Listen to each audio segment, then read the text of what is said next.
And there we go. Okay, awesome. Thank you guys for jumping on. Welcome. First things first, as always, I'm not a doctor. I'm not going to prescribe solutions to diseases or health issues. If you have questions or concerns, go ask a doctor. Literally do nothing that I say because I'm not a doctor. Don't do it.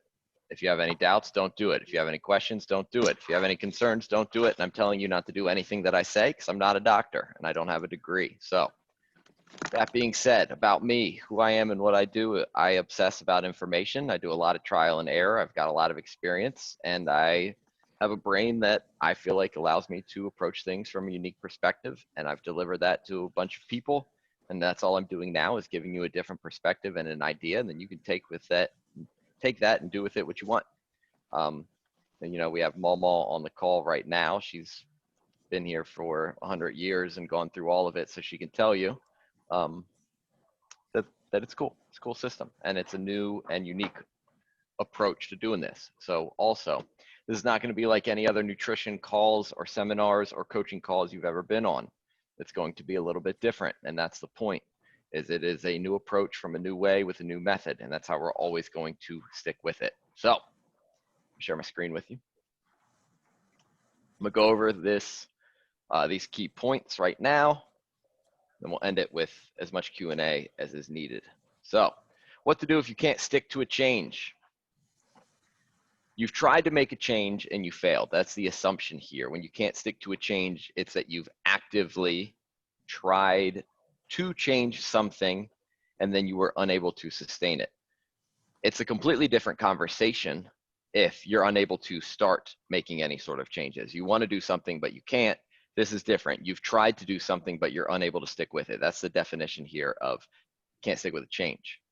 And the first thing to do if you have tried to make a change and you can't do it is discover why exactly you failed. Not enough willpower is not a real reason, especially not one you want to place on yourself. Okay, why exactly did you fail to maintain that change? And you can explore that in a number of different ways.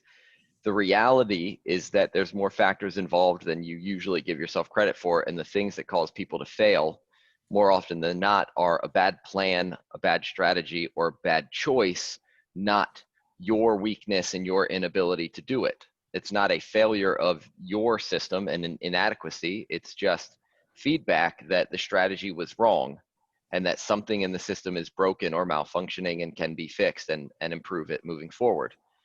Some obvious and simple examples are people that have no healthy eating habits of any kind, very much overweight or struggling, and then decide they're going to work out at the gym 5 days a week, cut out everything that's bad for them. They're a soda addict, so they decide they're going to quit soda and work out 5 days per week, and it just doesn't stick. And it's like, well, why did that happen? Well, it's because you love and depend on soda and you cut your legs out from underneath you in an instant without thinking that all the way through. And then when one other factor popped up in your life that was enough stress, which made it so you didn't have enough willpower, you screwed up, which is always going to happen because willpower is a finite resource of yours. And once you're done, you're done. So it is going to require a certain amount of willpower to make a change. And once it costs that much willpower, you have it in the moment. And once a secondary factor comes in that costs some of that same willpower, then you run out. You can't sustain both things. And we rarely ever factor in the changes or the additional changes that one change will make and their cost and their weight. Every time you solve one problem, you're going to end up creating two new ones, and you have to account for that ahead of time. So exploring reasons why you may have failed, obviously having a coach and myself to explore that with you is helpful. But here's what you need if you have been unable to stick to a change: awareness and specifics. I can't tell you how many people I talk to every day who are trying to change by decreasing portion sizes, having a little bit yet less sugar, eating more good proteins, and eating more green vegetables. Like everybody on the calls all day. Like, I'm trying to do that, and I was like, okay, well, what specifically have you done? Where did you add vegetables? How many vegetables did you add? How often? You took your sugar intake from what to what? You took your protein intake from what to what? What meals did you add it and in what volume? And they're like, I don't know, I'm just trying my best. Well, seems like you're trying. I bet it feels like you're trying, but you don't have any awareness or any specifics of what it is you're actually trying to do. You just have a general loose idea where you know you should eat vegetables and you should control your portion sizes, but you don't have anything beyond that. And then the same goes for the end goal, the outcome. Like you don't have a specific outcome. I just want to lose weight and feel better. Okay, well, that's not specific. And then you probably don't have a lot of awareness of your current state versus the state that you want to be in and the specifics that might come with that. And then if you're not weighing yourself every day, or if you're not measuring the thing that you want to change, like I want to lose 100 pounds, but I don't weigh myself ever. You have no awareness. So you don't know what specific changes you're making or how they're impacting you. You don't have any awareness of where you are or how those things are going to take you to where you could, any of it. So you need that stuff.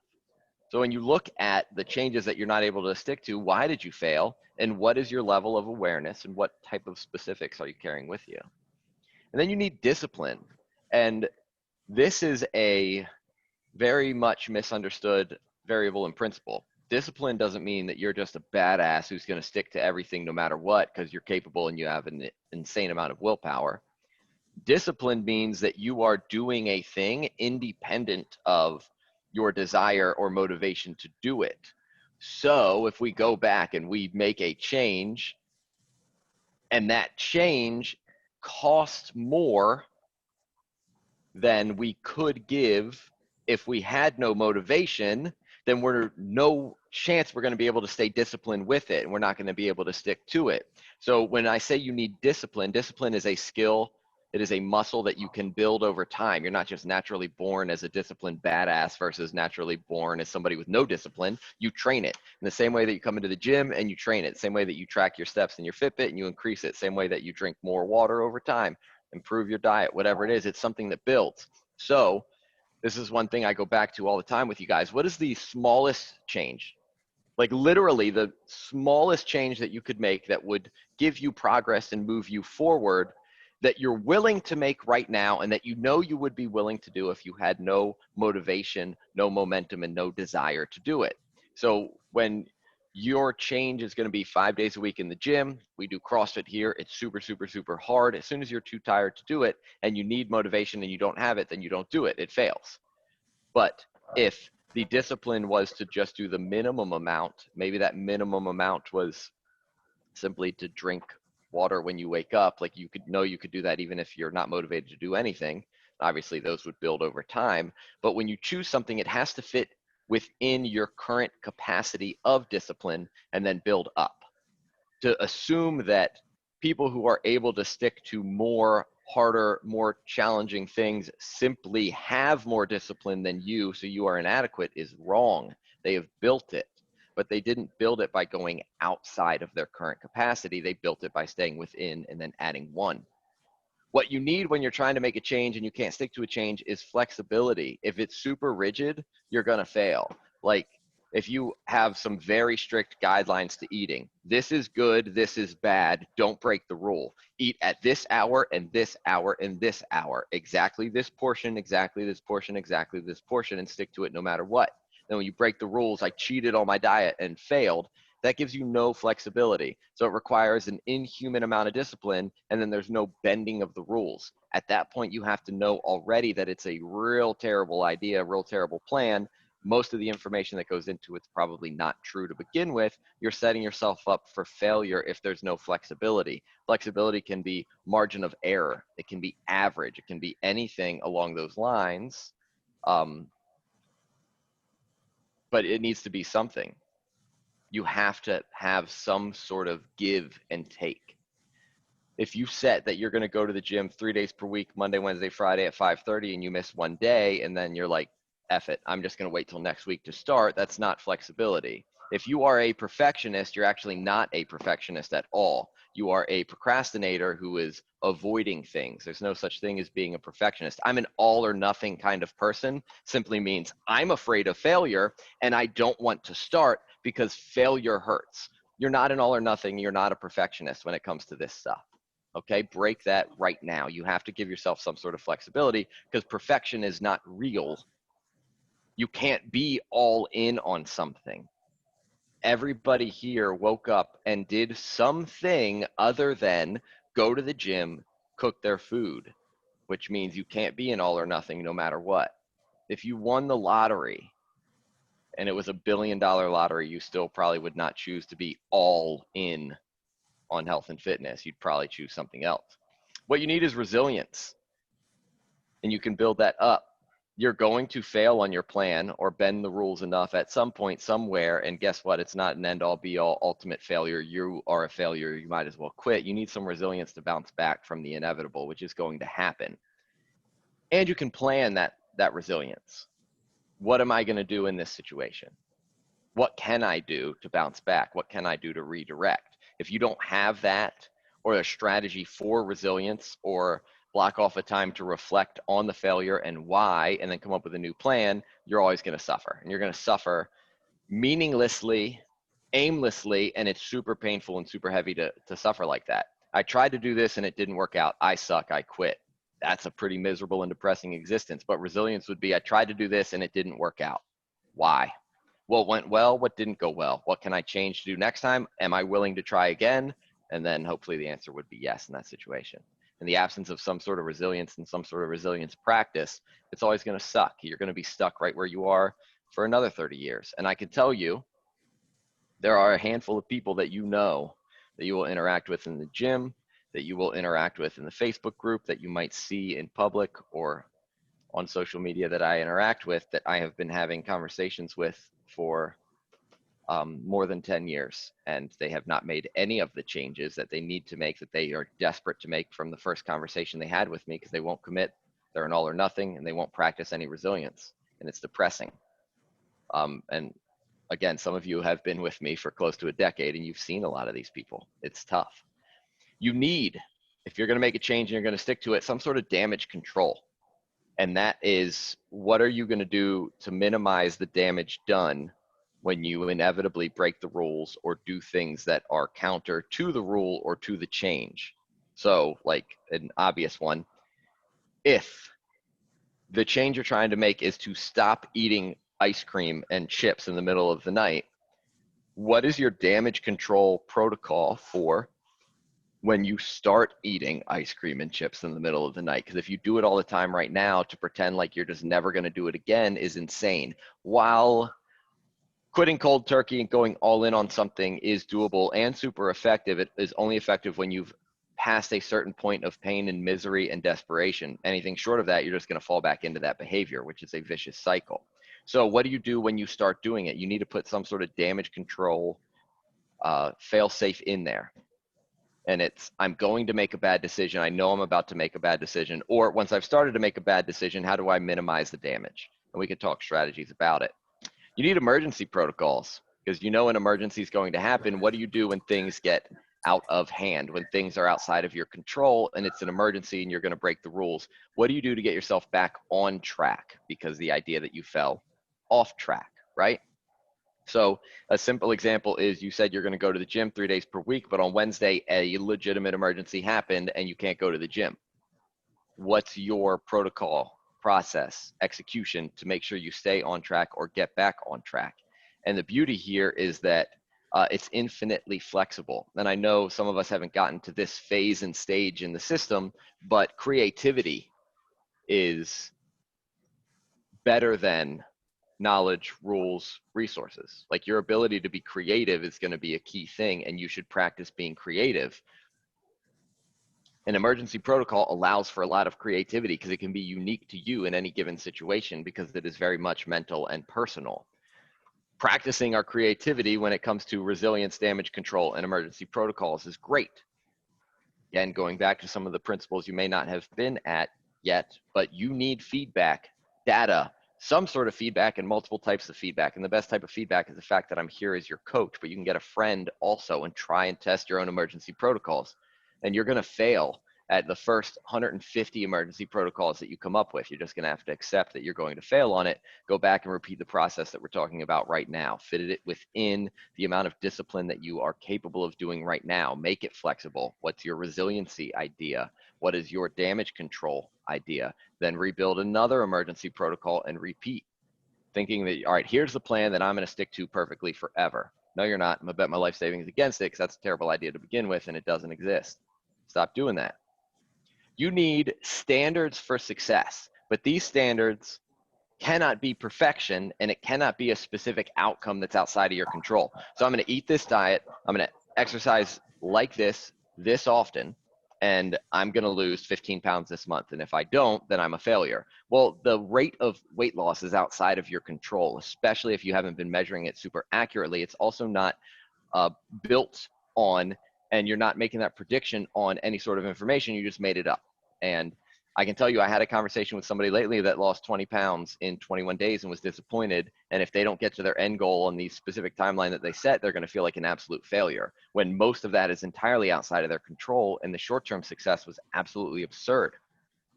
But if you were to write down on paper all of the standards that would go into success from this particular change, it gives you a much clearer picture. So the change that we're trying to make is eating X, Y, and Z. Well, what's the specific standards that you would consider success? And if it's perfection, then it's wrong. So what's less than perfection that would be trending in the right direction? Well, if I have this at more of a volume and rate than I did previously, then I'm successful. But if you don't write those standards down for what determines success, you're not going to hit them. You're just going to be frustrated. But then on the flip side, you need your standards for failure. What would it mean to fail at this particular change that you're trying to make? And when I say, what are the standards for failure? I mean, what are the standards for absolute failure? Abort mission and quit. Because anything short of abort mission and quit, the standards for abort mission and quit, you would just go back to testing emergency protocols, testing damage control, testing your resilience, testing your flexibility, testing your discipline, testing your awareness, testing your specifics, and discovering why it failed and repeating it over and over again. What are the exact standards where you give up and walk away? If it's, I'm going to eat, I'm never going to have a late night binge of ice cream ever again. My standards for failure are, if I break that rule, then I quit and give up. Well, that's dumb. If you eat ice cream one more time late at night, then you're just going to quit trying to prevent it and just continue to eat yourself to death. Like, that seems a bit absurd. There's no logic there. So what would be the standards? Let's say at the end of every night, I eat so good all day long. And then I do frequently end up, if I need it, having cereal at the end of the night. What if I start binge eating on cereal? My standard for failure is, if I have cereal after dinner one more time, then I quit trying to be healthy. Like, realistically, if you were talking to a friend and your friend was like, I'm trying to never do it again, and they ate it once and they just hate themselves, what would you tell your friend? Probably be like, hey, relax. You had one bowl of cereal one night. You already decreased what you were doing before. Why don't you just worry about doing a little bit better tomorrow? And in your brain, that makes perfect sense. Like, obviously, like, you're not just going to give up on your whole life because you accidentally had ice cream one night. Like, why would you do that? That seems insane. And then you make one mistake on your diet and you're like, F it, I quit, I hate it, I'm a failure and I suck. And then, of course, the people around you are like, hey, chill, you did one thing. And literally, eating ice cream or a bowl of cereal is not a crime. And I can promise you, one bowl of cereal and one bowl of ice cream is not the thing that makes you a failure and gains a whole bunch of fat. It's a much more complicated process that requires a whole lot more effort. So what is your standard for absolute failure? What is your standard for success? What's your emergency protocol when things get outside of your control? What's your damage control when things are in your control but going poorly? What's your process and level of resilience in building resilience? How much flexibility have you given yourself? And how much creativity can you put into that flexibility? Is this change within your current capacity of discipline? If it's not, fit it in there. How much awareness do you have on what is actually happening, and how specific can you be? If you don't have enough, go back and revisit it. Why did you fail to sustain that change? Explore different possibilities and repeat over and over and over again. If you're not able to stick to a change, literally get a pen and paper and walk through this process. And no matter what, next time you're going to do way better than you did the time before. Repeat it 6 times and you are like a process superhuman. You're like a change animal. You're like an alien. You can do things humans cannot because you walked through that process 5 freaking times. But I'd be willing to bet those of you that can't keep this type of change have never gone through that process with one of these changes. I'd be willing to bet that you've never.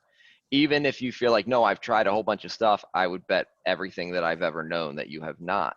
But doing it once changes the whole game forever. Some people will see this, write it down on paper tonight, and your life will be changed forever. And this whole game of changing will be changed forever.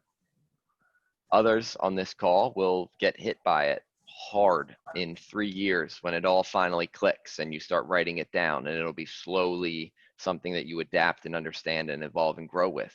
Either way, looking at it and coming back to it will forever change you and your life and how you go about being successful in this situation. There's no doubt about it.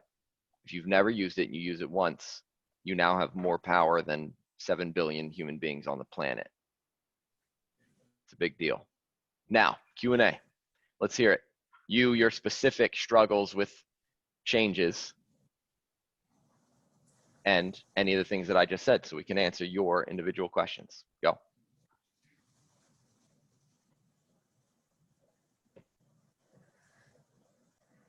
Somebody is stuck somewhere. Go ahead, Dana. Thank you. You're welcome. I've kind of come, well, I think I've known it, but I'm bringing it full center right now. Is well, for lack of a better term, I'm an asshole to myself. Like, the voices in my head that tell me the things is just awful. Like, I'm my own abusive relationship. And so it's like trying to figure out how to change that. I mean, my voice just needs to like stop sometimes. It beats me up over everything that I make a misstep on. Right? I'm taking notes, by the way. You're fine.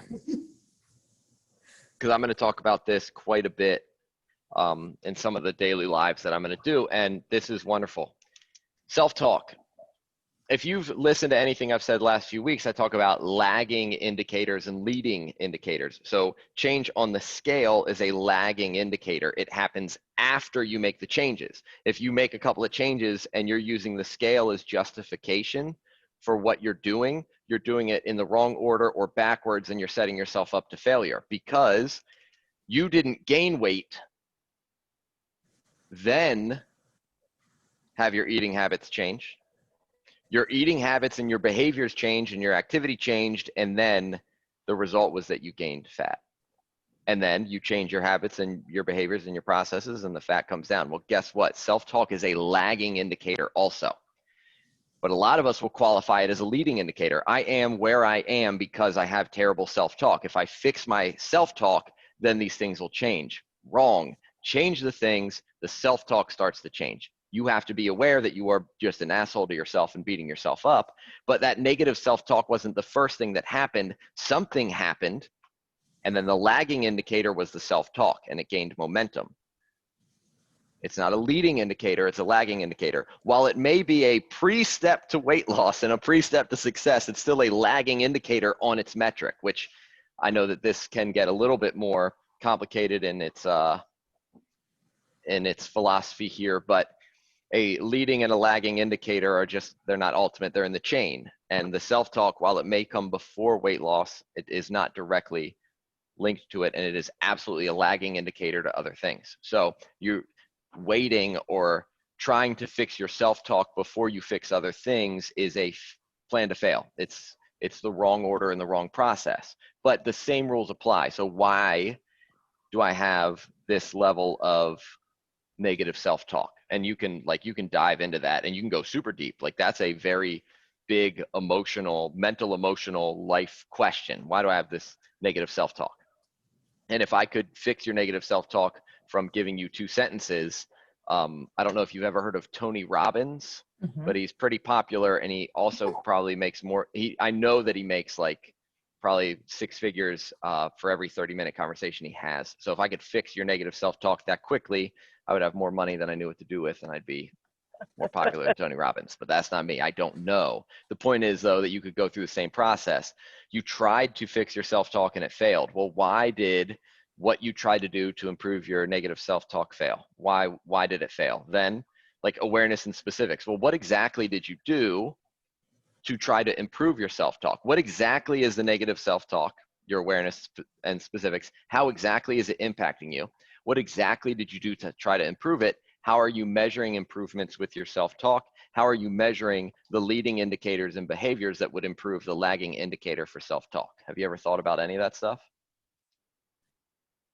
Well, I think you hit the nail on the head for one part of it, but I think I'm constantly trying to fix the self-talk first.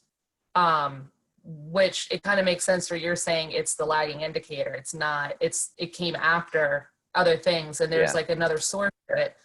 On the surface, because I'm also the person, like if I miss going to the gym, then my thought is to try to kill myself to make up the day versus being like, it happens. Like, so it seems like when I make a misstep when I'm trying to change something, my go-to is to make my life worse, like as a sacrifice for missing something. And I think that maybe a little bit like surface wise under it that's there is because if I'm not, I feel like it's my own way of holding myself accountable. You miss something and I'm just like, okay, then I'm like, does that give me a whatever attitude that also makes me not stay motivated, which makes me extreme. I'm either like beating myself up or worried that I'll give up. So Okay. does that make sense? Yeah. So you're worried you're going to stop staying motivated. How are you measuring motivation? What does that mean to you? Well, ironically, since we're having this conversation, I feel like motivation was like when I'm doing the right things, I'm less negative to myself. Okay, well, that's a terrible definition for motivation. That's setting us up for a lot of struggles right there. That's a terrible definition for motivation. It's one that's going to reinforce negative self-talk and negative self-image. So that right there alone is a big deal. So in the I don't know, it might be closing in on 3 years of you consistently showing up to the gym now. In that entire time, have you missed any days at all? Yeah. More than 2? Yeah. More than 5? Yeah. Yet you still consistently show up all of the time. Mm-hmm. But is your motivation like a maximum 100 out of 100 all the time, every day? Like you wake up and you just eat excellence because you're motivated to go work out as hard as you can at the gym? Is that how you live your life? No. But you still show up all of the time. I show up a fair amount.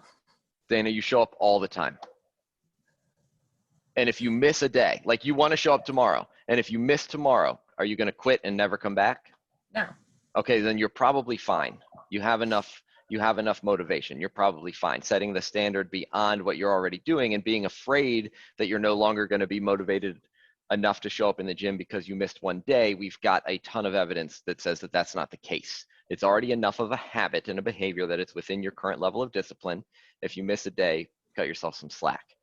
Now I'm going to draw a couple of parallels that are literally the same thing, but we don't qualify it as much because we don't have the same ego and emotional identity with it. Okay, so have you ever missed a day of work? Mm-hmm. Because you were, sick or an emergency happened with family and you couldn't go to work that day? Mm-hmm.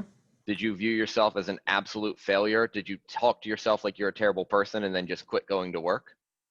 A little bit. Well, no, I didn't. No, I never quit going to work, but you got up and you went back to work. Yeah. Right? You went to work the next day. And probably that's happened more than once. You went to work the next day. Even if you had any negative self-talk because an emergency outside of your control made you feel bad, there's bigger things in life than missing one day at work, right? Mm-hmm.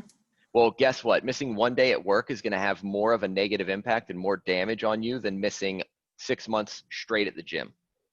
One day at work is a bigger deal than missing 6 straight months at the gym, probably.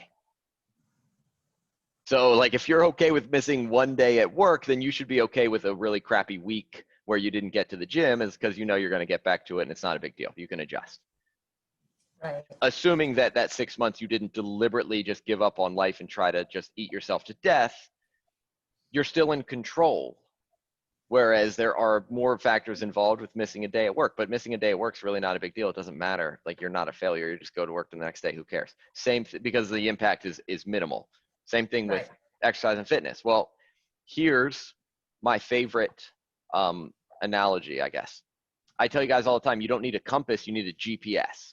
And a compass tells you to go west. And it's like, hey, I want to end up in Los Angeles, sunny Southern California. I have a compass and it tells me to go west. So I know I'm headed in the right direction, but I could go west and I could end up in San Diego on the beach, or I can end up in Anchorage, Alaska in the middle of winter. And it's a very different experience. But all of you at this point in the world have used a GPS somewhere, at some point, at some time. And what you do is you have your current location. You enter it in, and then you enter in the exact location that you want to end up at, the very specific. And then the GPS says what?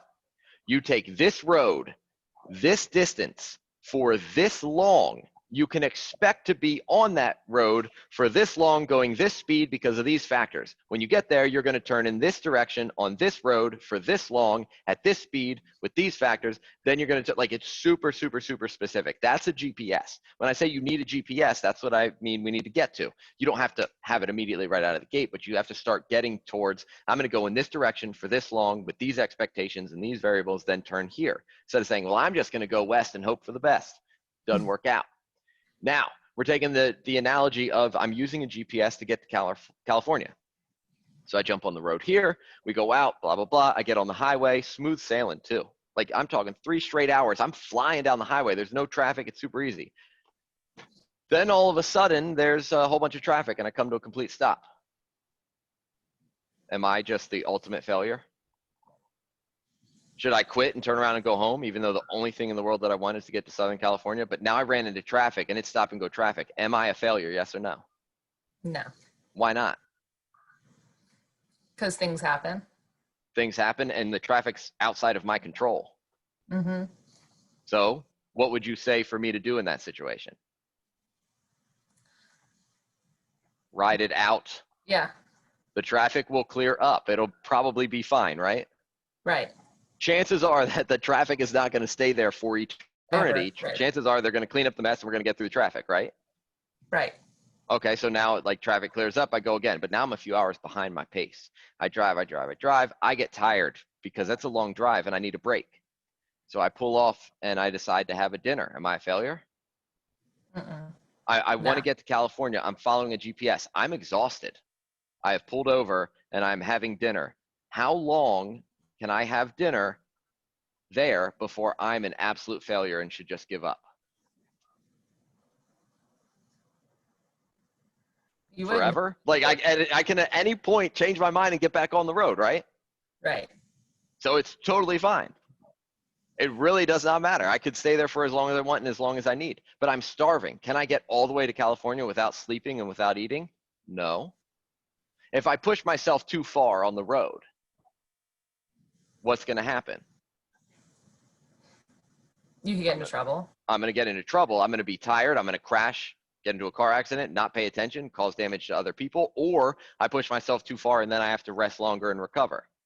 Mm-hmm. And obviously, if we're driving on the road, there is a lot of risk to myself and other people. But in theory, like, if I crash and burn on the road, or I stop to take a much longer rest than necessary, as soon as I'm recovered from it, I just get right back on the road and keep going. But like, if I make a mistake, then the recovery is longer before I resume it. Really no big deal. Again, I get stuck in traffic. How long do I wait in traffic before I'm an absolute failure? Again, it doesn't really matter. Just stick with it. The traffic's going to clear up. If I need to take a break and want to take a break, am I a terrible person and a failure? No, I'm just taking a break. If I want to extend that lunch from 30 minutes to 6 hours, that doesn't matter either. I want to get to beautiful Southern California and sit on the beach. And I said, I'm going to get there in 24 hours, no matter what. If I stop and I think I'm going to have a 30-minute lunch, but it turns out to be an hour, when I get back on the road, is it a good idea to double my rate of speed to make up for the difference? No. So if you miss one workout on a Tuesday, is it a good idea to do double the workouts on a Wednesday? Probably not. Why is it not a good idea for me to go twice as fast when I get back on the road to make up for lost time? Why is that a bad idea? More likely to hurt yourself or someone else. Like, that's like the realest answer in the world. So if you miss Tuesday and you try to double down on Wednesday, you're going to hurt yourself or somebody else in ways that you don't fully foresee until you get there. Yeah. And now we have the literal injury in the gym, but you can do a lot of other different kinds of damage. You're not able to pay attention. You're in less control. It's wild and dangerous. So if I miss Tuesday and Wednesday from the road, when I get back on the road on Thursday, should I, like, triple down? Mm-mm. Probably not, right? That's a bad idea. Well, the same is true in the gym. And if you were in any situation, somebody gets back on the road, be like, hey, chill. Like if we get there a day or a couple hours later, it's not that big a deal. We're still going to get there and we're enjoying the process, right? So if I leave here to go to Southern California and I stop at every restaurant that I want and every site to see and every place to rest and every experience, then my journey to Southern California would be the best experience ever. Getting there would be cool, but it's the journey to get there that really made me who I am, and the experience was from getting there. Same thing with fitness. If you just put your head down, I'm not going to be happy until I get there, then what is the point of living? Right. But considering you have not been able to stick to a change at this point, take how old you are, when you started, and you've been waiting to be happy in the entire time, when the journey is going to be super enjoyable. It is a lot of fun to do all of this stuff. It's a lot of fun to learn, yet you're deliberately making yourself miserable and then not letting yourself enjoy it until you get there. That sounds like an absolutely absurd thing anytime you've taken a trip anywhere, but it's literally the same thing. Alan Watts talks about it with music. It's one of my favorite things. The point of the song isn't to get to the end, because if it were, the greatest compositions of all time would be one note real fast, boom. Dancing would be about rushing through it, but it's not. It's about the experience and the journey. And then when the song's over, you don't feel, better that you got through to the end of the song. You're like, oh, well, shit, I want to go back and I want to do it again, because that's the journey. That's the experience. That's the process. When I talk about things in here as being dance, that's what I mean. Like, flow with what is happening and enjoy it. Don't hold yourself to a point and you're not going to be happy till the song is over, because that is a crazy person. I'm not going to be happy till I get there. That makes me a crazy person. Then beating myself up in the process, it literally makes no sense. It's the same journey that we have going on here with all of you. If I got on the road here to go to Southern California, and it doesn't matter if I went for 5 minutes or 5 days, if I realized I was going in the wrong direction and I needed to change directions to get to where I wanted to be because I want to be there, and I'm still in control of changing directions and getting there eventually, just because I went in the wrong direction, should I quit and hate myself? No, it's like, oh shit, well that's wrong.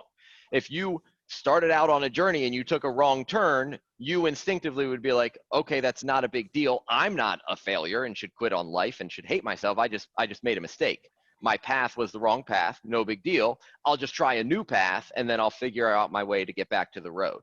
And then if you do that and you make a second wrong turn, it's like, oh crap, no big deal still. I'm just going to get back to the road. Like, you don't have your ego validated or invalidated by that. And if you make 6 wrong turns in a row and you're lost in the city downtown and you're trying to figure out your way, most of us instinctively would be like, okay, well, I'm going to stop and ask somebody because clearly I'm lost. But you don't feel like a failure for having to ask somebody directions. Yet we all feel like failures. Well, if I have to ask Coach Michael a question, then I'm clearly a failure. And it's like, the dude, me, I'm literally standing here to give you directions, and I'm looking at you driving in the wrong direction, and I'm like, hey, hold on, let me give you directions. And you're like, well, I'm a failure if I get, like, that just sounds like a crazy person.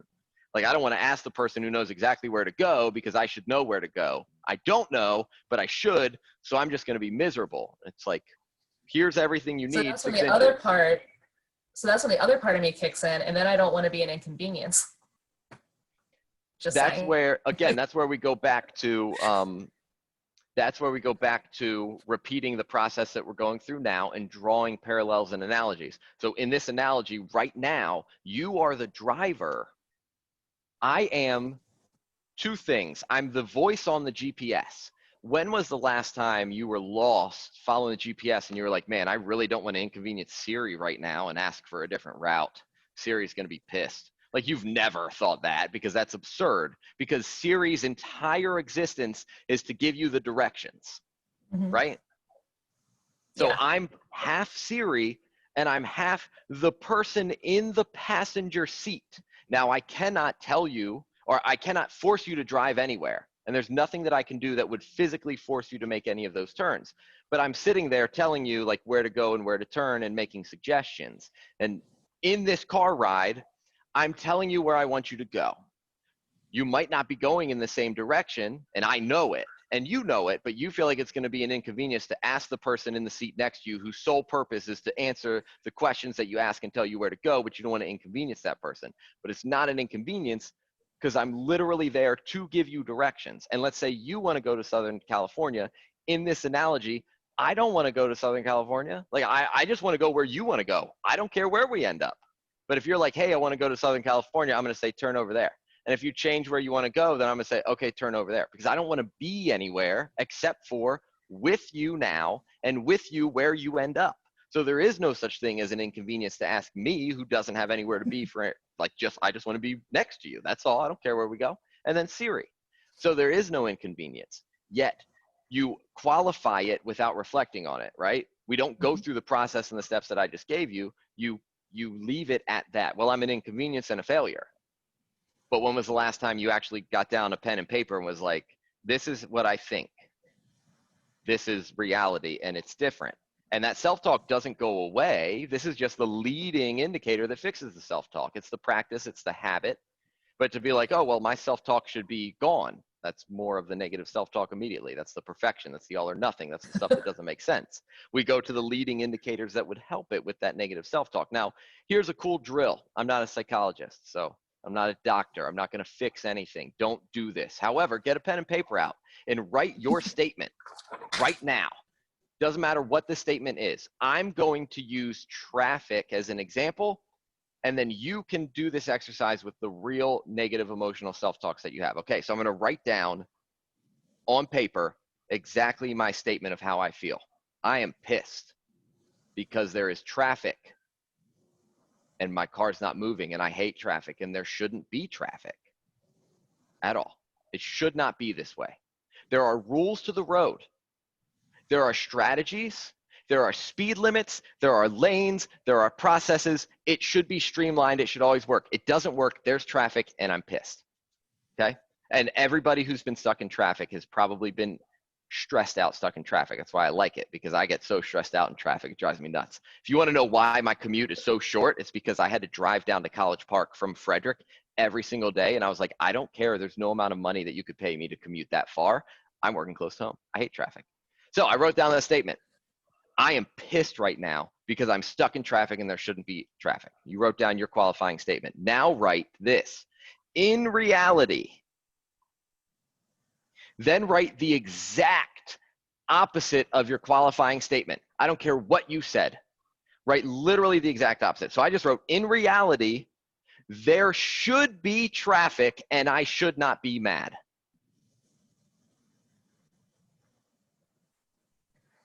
I'm going to give you a second to write that, or write whatever it is that you're writing.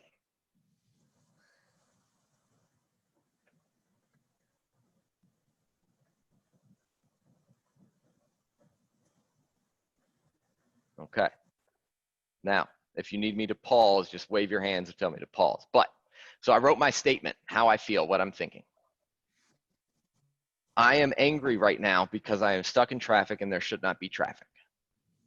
Then I write, in reality, and I write the exact opposite. In reality, there should be traffic and I should not be mad about it. Then I'm going to list all of the reasons why the in reality, which is the opposite of how I feel, is true. Now, before you do this, I want you to make sure that the first statement that you wrote down is true and that you have an emotional feeling about it. And because I get so irrationally angry in traffic to such a comedic and then annoying way, like I legitimately get frustrated in traffic. So I'm going to use that one because I can feel that emotion. So you have to have something that gives you that emotion. In reality, there should not be traffic and I should not, or in reality, there should be traffic and I should not be mad about it. That's the statement that I don't agree with. Now I'm going to list all of the reasons why the in reality is true and my original statement is wrong. In reality, there should be traffic and I should not be mad about it. Because right now I'm driving in the middle of rush hour. We live in the Baltimore, DC, Virginia area, and there are an insane amount of cars on the road. There are a lot of people just like me who are overworked and tired, and not everybody's a perfect driver paying attention to everything at the exact same time. Some people have emergencies. Some people are trying to get somewhere. Sometimes accidents happen. Sometimes things don't run perfect when every single person is on the road. And to expect in the middle of rush hour when millions of people are funneled into the exact same roads, to expect there to not be traffic is absolutely absurd. There's never going to be a world in the middle of rush hour where millions of people converge on one road where there wouldn't be traffic. So the expectation that there wouldn't be traffic makes no sense. I have been tired and been in emergencies where I had to drive in a way that probably had a negative impact on other people. I am the person who has caused the problem I'm experiencing now for others, probably a ton of times. In reality, there should be traffic. That's how this world works, because everybody's funneling to the same spot, and I shouldn't be mad about it because it was irrational to be mad about it. And then I can continue to list that further and further, all the reasons that I think the in reality is true. And it's impossible to engage in that and not at least feel a little bit different, at least feel a little bit better, at least feel like, yeah, my negative self-talk is still there, but it's kind of comedic that I'm a crazy person. And you're going to be a crazy person forever. Who cares? Like, it's impossible to get rid of the negative self-talk. Thinking, there's this voice constantly inside of your head all the time. And I have had a couple of people who we know in the gym that are like, I have this voice inside my head that just never stops talking to me, and I don't know what to do about it. And I have to grab them by the face and say, hey, that's thinking.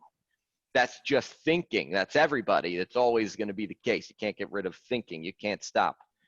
And you're always going to have, negative self-talk and multiple voices in your head. The ego is the person that can hear them and experience them. And if you go through this process, you're going to start to fix them. And you're going to fix them leading here first. But you don't fix them in that the negative self-talk goes away. It's that it doesn't impact you as much, and it doesn't weigh as heavy, and it's not as loud as the other type of self-talk. So if we do this drill, right now the loud voice is the first statement, your qualifying statement. But with practice, that qualifying statement gets a little quieter, and then the in reality, this is what should be because these reasons, becomes a little bit louder. But you don't just fix negative self-talk and it goes away forever. You just learn how to deal with it. Like, you learn how to cope with it and carry it with you. And anybody in this group that has experienced anything in their life that is challenging in any capacity, that is any big life change, that is traumatic or traumatizing and traumatic, the same thing, that anything like that, that you don't get over it and get rid of it. You carry it with you. You just get better at carrying it with you, and you adjust your perspective and your resilience and everything, but you don't just like get over it. Think of anybody that's lost a family member. And it's like, well, when am I going to get over it? It's like, well, that sounds kind of crazy. That's weird that you think you're going to get over it. You just adjust and you carry it with you, and you carry it better. You become more resilient, and it changes who you are, but you don't get rid of it. So your negative self-talk, you carry it with you. It changes who you are. It changes your perspective, but it just doesn't magically go away. That's insane to think that it would go away. What a crazy idea that you wouldn't have negative self-talk. And then when you find yourself beating yourself up back and forth, you just go through those drills again. And it's the same principles that I just went over. And then the little exercise that I just did that makes you think, oh, wow, okay, that's fine. That's no big deal. And it resets you and you repeat it. But when I say you need resilience and you need a resiliency practice that involves reflection, this is what I mean. And one thing, everybody's like, just tell me what to do. I just want to put my head down and get there. And every coach, like, just follow this diet plan, just do these exercises, you'll be fine. And they're like, I'm begging all of you to get your effing head out of the sand and pay attention for 2 minutes. Like, if you're not willing to just think for 2 minutes about what you're doing, then you're not going to get to where you want to be. And anybody that's like, absolutely, it's so much better if you just don't think and I think for you. It has never been proven to be successful at any point anywhere. And if our very first principle is just simply bet the odds are if you practice for 2 minutes a day, you're going to be very successful. And if you're not willing to practice 2 minutes a day, you won't. Then wouldn't you bet your money on 2 minutes a day? Like, obviously. Hopefully all of that made sense, because that was a lot. Dana, thoughts? How do you feel? Tell me. No, I mean, it gives me something. No, it's good. Like, I have to process it. That's just kind of, but I wrote everything down. But I mean, it to begin with, the simple fact of, like, once again, going back to the negatives isn't what got you there. It's like, it came up differently. But also just knowing that, like, it's like the navigation part of it. Like, it's a journey. Like, there's going to be ups and downs. Like, I've definitely had it with the gym. But the more that from what I'm getting is, the more that I can have a GPS, the more I can not think that I'm bothering you. That then it becomes the journey, and just to enjoy the journey too. but to have a journey, like have a plan, more specific you can be, but be flexible, go through the steps that you have, that you talked about before, to help along the way. And then it quiets the negativity. It's not so loud. It Yeah. doesn't go away, but it's not like, is that kind of? Yeah. Yeah, absolutely. And it's difficult to do. To get specific with the outcome. I know that it is difficult to do, which is why I constantly go back and talk to everybody. Systems work better than goals. You need a system of practicing how to get more clear on the specifics in your awareness and the ultimate end goal, and you increase your creativity over time. So if I'm like, tell me exactly what you want in every single detail. If you're older than 1, you know that what you want today is not going to be the exact same thing as what you're going to want in a year. It's just what you think you want now. And then as things change, you want the ability to adjust, which is fine.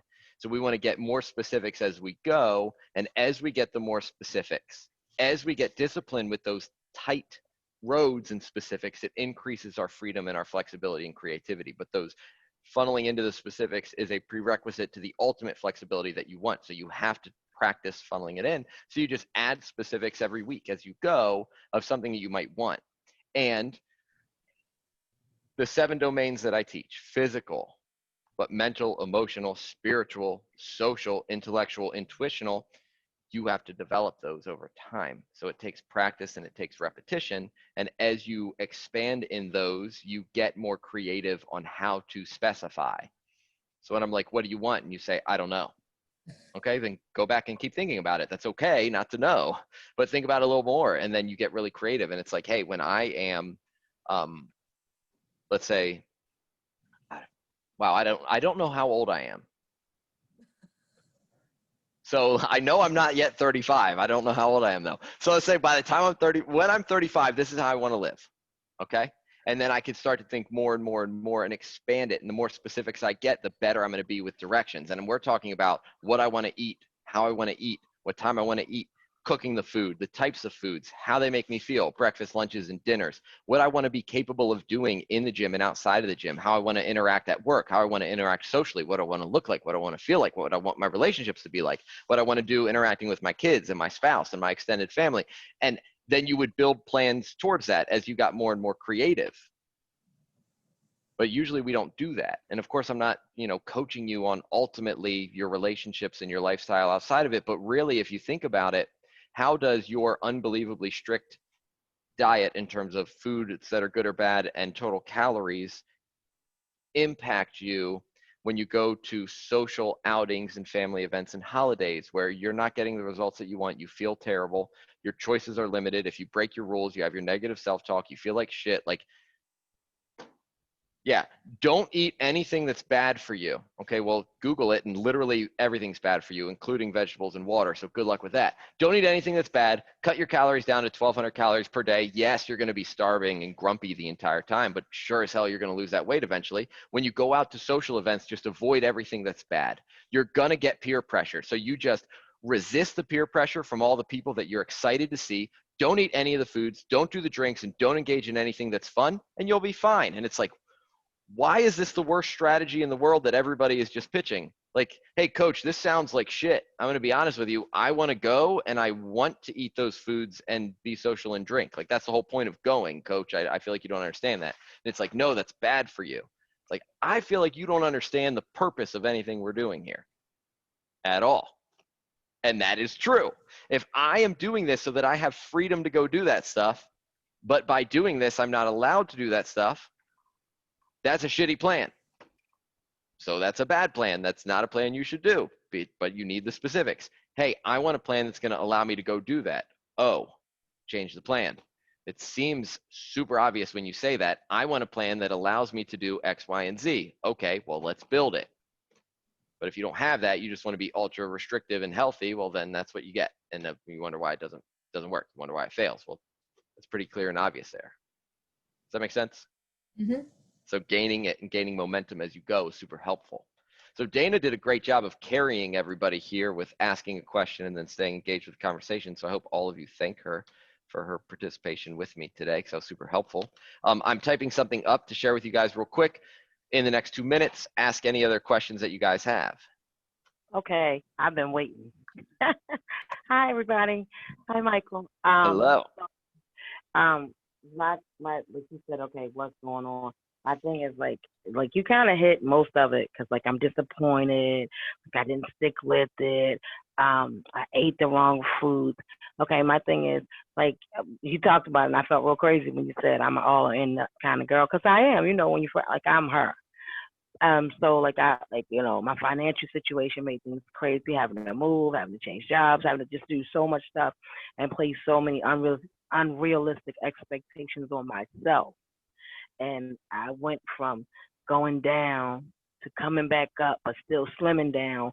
To I went got on the scale today, and I felt like I was about to fucking pass out. I'm telling you, like I swear, like the scale said 229, and I was like, what the hell? When did that shit happen? But so like my thing is okay, getting back reset, getting my mindset back to where it was, getting but I started back eating back just proteins and vegetables. So I did get started with that. I'm horrible at getting on the scale every day because I'm scared to see what the scale's going to say. To be completely honest, So just getting back and like okay, getting in the mindset of that was crazy. The GPS was great, by the way. Getting back in the mindset of okay, don't worry about the weight, Keisha. Worry about the results. So just like getting I'm teared up because I'm so motivated to get healthy for my knee. My knee is a determining factor. They're never cutting me again, by the way. So that's one of my really, really big things. And I spent time with my grandsons this week, these couple of weeks. So like my grandchildren and my physical health is the really big thing for me. So when I went to see my grandkids, like I cooked everything and I fried everything. I like all this pasta, like all this crazy stuff. But so now how do I balance things out? Because that's my thing, balancing it out. I'm not even able financially to go to the gym yet. So how do I balance it out at home? Like things are getting better financially. So like I said to you, like things are getting better.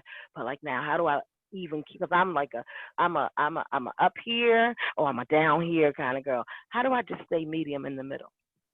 So there's a lot of things that you touched on that we would want to address there.